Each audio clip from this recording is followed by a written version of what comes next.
Today we have 4 different tea to look together at the evolution of Taiwan oolongs.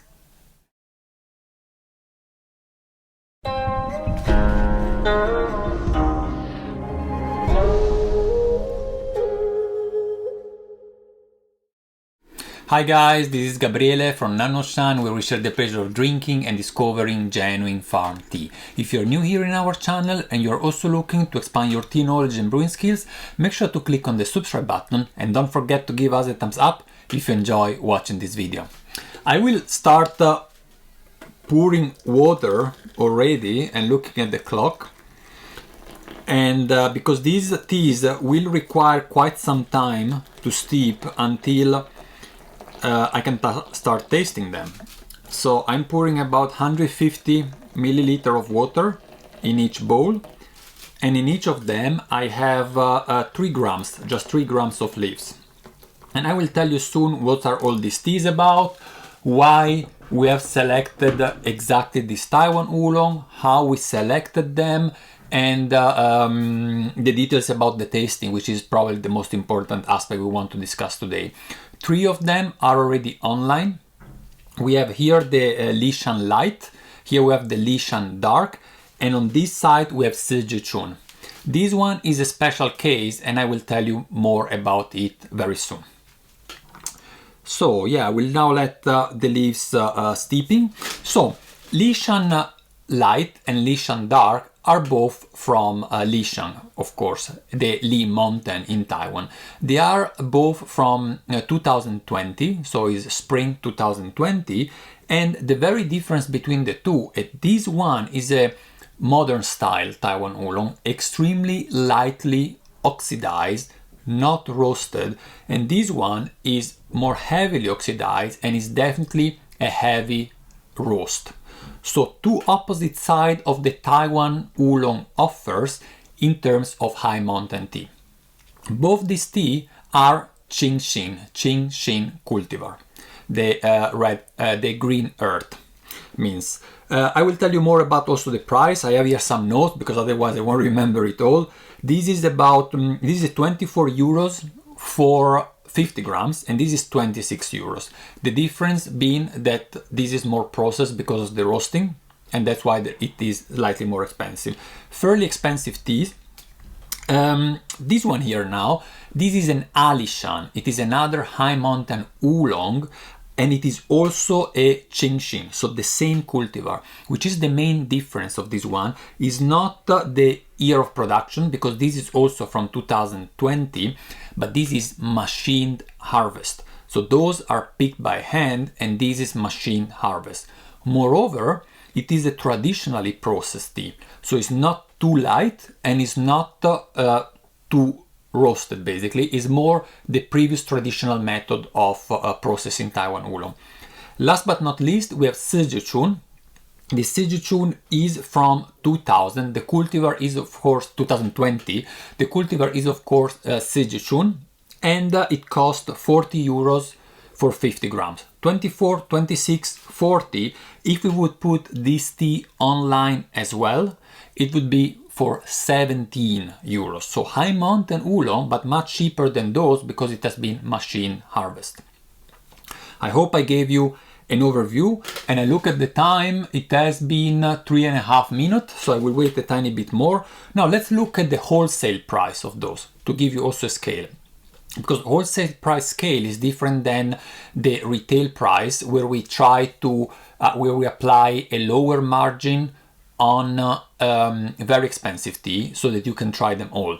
So we have a lower margin on the very expensive one and a higher margin on the cheaper one. And in fact, just for switching from this one to this one, the price, the wholesale price, is almost double. So if this costs 2, this actually would cost 3.5, almost double. And if you switch to these other 2, those 2 would cost double than this one. So like if this is 3.5, this is about 6, and this is about 7. So you see that going from here to here, we have almost 4 times the wholesale price, while the retail price is less than double, 14, 26.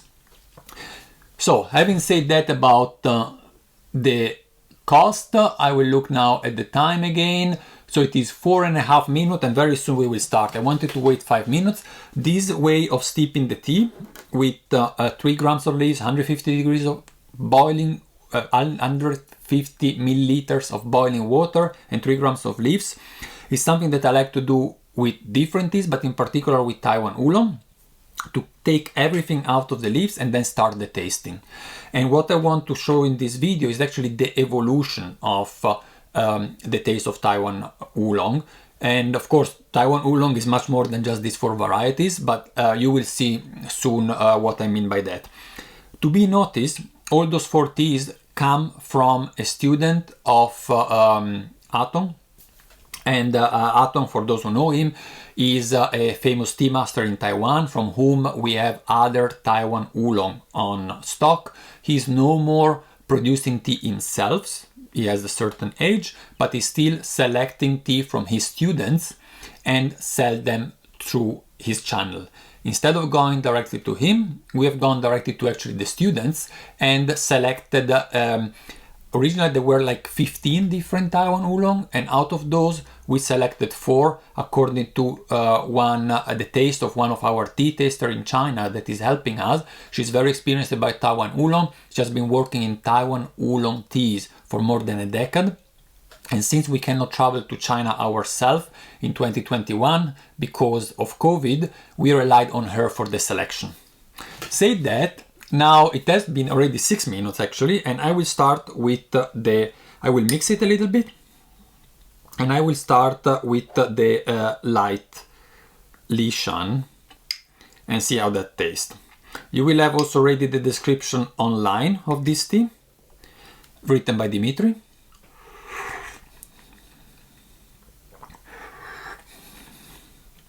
So, it's very herbal, very grassy actually, with some florality to it, and if I would drink it blind, it would be kind of hard to actually discern it from a floral green tea actually. So it goes in the direction really almost of green tea with an additional level of florality. This type of modern style Taiwan Oolong, but also Oolong in general, also Tieguanyin, are really processed just very little to have this freshness and this florality, this bouquet. Now I go for the dark one. Pretty much the same tea, the same leaves, just processed differently. Already the smell is very intense. It reminds me of dry fruit.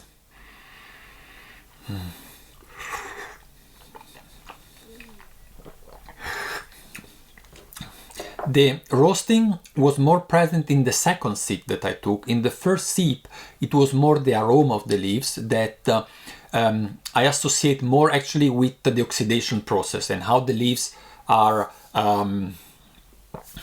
rolled against each other to get out the juices of the leaves. So those notes are not so much present in here because those leaves were barely treated, were barely oxidized. And then in the second sip, I had this almost coffee roasting flavor that came out, fairly heavy roasting. We'll take another sip. And then we will look at the leaves as well. I hope I remember. I really like this because it has a kind of balance between oxidation and roasting. It is fairly oxidized, it is fairly roasted, and you can smell the effect of both.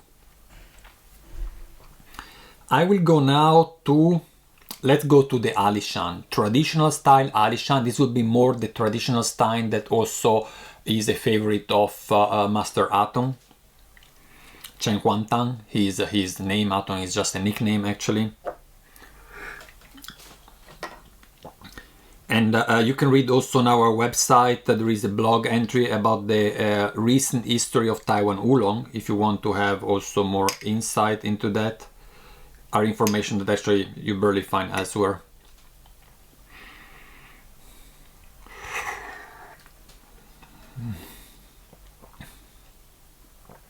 Wow, That's kind of surprising actually. We said it is machine harvest. When they told me it is machine harvest, I prefer to buy a smaller amount because we actually have rather or only hand-picked tea at Nanoshan. My friend said it was really good, and so I said, okay, I kind of trust you. I will buy a small amount because I think in the next year or this year maybe when we do the next private collection, it might be of interest for you to see how a machine harvest tea tastes. But I have to say that's quite impressive because that's really tasty. Yeah. When you cut the leaves, instead of picking them, you tend to cut the leaves, so you get also more bitterness sometimes coming out of the leaves. It's more difficult to have the right pick. Sometimes you take leaves that maybe are too far deep into the into the plant, and so you take more than the 3-4 leaves that you should take for oolong. But it's just the right balance. It doesn't have any grassiness to it. It has this still this florality, but it's a deep florality. It's not a fresh florality, and a very nice kind of milky texture to it. And you can see that some leaves, I just pick up one now, are broken up, and I would say this is probably just the cut of the machine. Although also in hand-picked leaves, sometimes you have leaves that are cut, right? Because by processing the leaves, you can have that.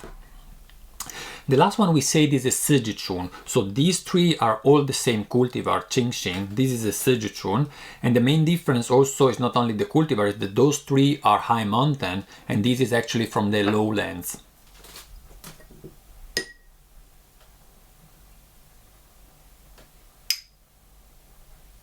And I bet this is also traditional style.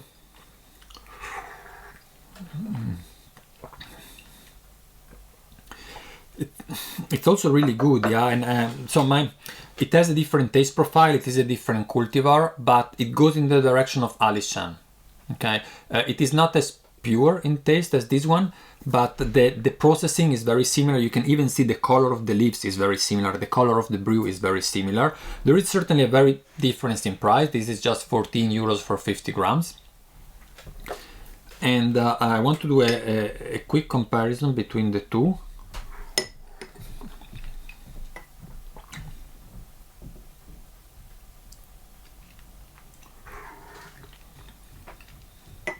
Yeah, this it's just more pure. The florality is more clear, and the price difference is not too big. 14-17, hand picked, machine picked, high mountain, low mountain. So no low mountain, low plains, lowland. Let's see these. If I take out. You see, for example, I take out these, and this was cut here, and you have one leaf hanging to it.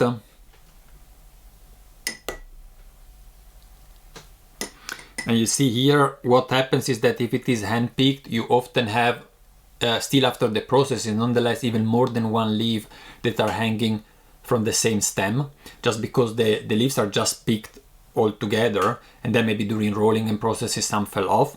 So it is definitely more common to have a stem with 2, 3 and 4 leaves in hand-picked tea, while in the machine-picked you tend to have more single leaves or cut leaves. You see also this one, just picked out one, and again you have in this case 2, and this one was the third one that just fall off. You see here even more.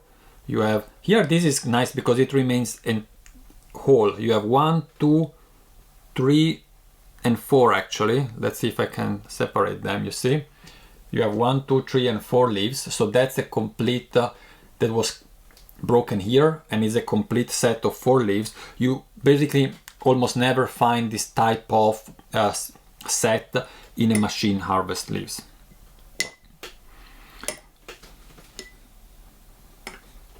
So for me, if I have to say, if I would have a favorite among these, for me my favorite would be actually the Alishan, the machine harvest. which is something I would have not expected before starting the tasting, but there is also some good reasons actually why you should go for machine harvest. Or maybe not you, but the farmers themselves. And it's the following, is that when you have larger fields and all the leaves come out at the same time, because they are a field, for example, of chin-chin in a certain location, all the leaves sprout at the same time, you might not have enough workforce to pick up the leaf at exactly the right time. Because if you go there too early, you don't have yet the mature leaf, the ripe leaf, ripe enough for picking them, and you wouldn't get all those oolong notes. And if you wait too long, the leaves start getting too large, a little bit leathery, and it's not also what you want to do. What you want to have. So what do you do if you can harvest by machine? You just go through in the right day, you harvest the whole tea field. Maybe the leaves exactly are not entire, are not whole, but nonetheless you get exactly that taste. And it is very important for the taste of Taiwan oolong to pick up the leaves at the right time. And this is something that maybe was achieved here and maybe was not possible to be achieved whole at the right day for these other two teas. So despite being machine harvest, it's definitely worth it. And if you see elsewhere machine harvest tea, don't be afraid to try that out. If they have chosen the right tea and they've processed the right in the right way, at least for oolong, that would work out. As of my personal taste, I find that this Alishan Light is just not the tea that I would go for, simply because I don't like very much this modern style. It is also in Taiwan. I prefer more the traditional one, but it's my personal taste.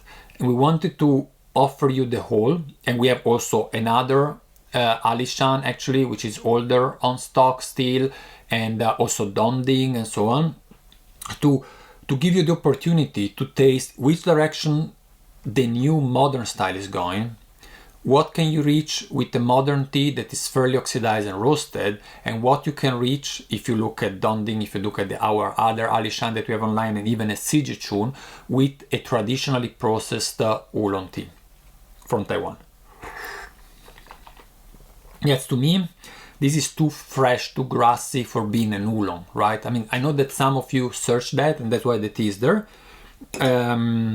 This is surprisingly balanced for me. You would expect that for a heavy roast, you wouldn't expect it to be balanced because it has just this very strong roastiness to it. But the fact that at the first sip, I first get these aromatics of the leaves, and only afterwards I get the roastiness, makes of it a very balanced tea. I really enjoyed this very much.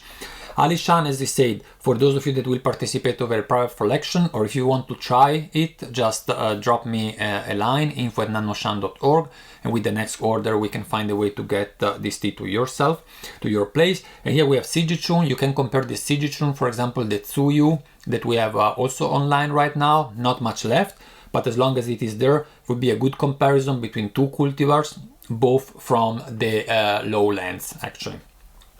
So I hope that this helps you as a guidance to understand in which direction to go according to your taste in the world of Taiwan oolong, and how tea evolved over the decades from a traditional processing to a very light and aromatic and barely oxidized processing. Thanks a lot for watching. Don't forget to subscribe our channel and to give us a thumbs up if you have enjoyed watching the video. Thank you guys, and I will see you in the next one. Bye.